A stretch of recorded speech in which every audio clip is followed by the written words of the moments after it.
Nagtala naman po ang PBOX sa Bulkang Taal ng isang minor phreatic at isang minor phreatomagmatic eruption na tumagal ng 1 hanggang 4 na minuto sa nakalipas na 24 oras at ayon sa huling update ngayong Biyernes.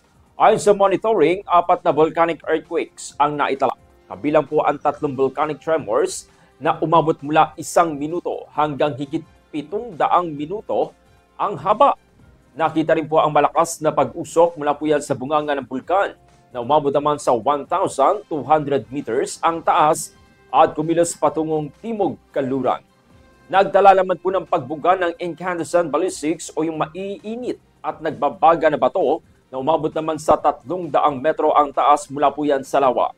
Tiniyak naman po ng PBOX na wala pong nakaambang malaking pagputok sa Bulkang Taal.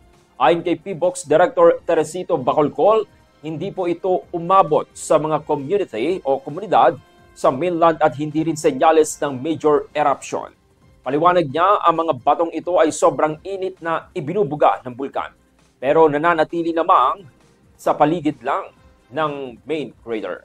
Sa ngayon po ay nasa alert level 1 ang Bulkang Taal, kaya pinapalalahanan ang publiko na manatiling alerto at sumunod sa paalala ng mga otoridad.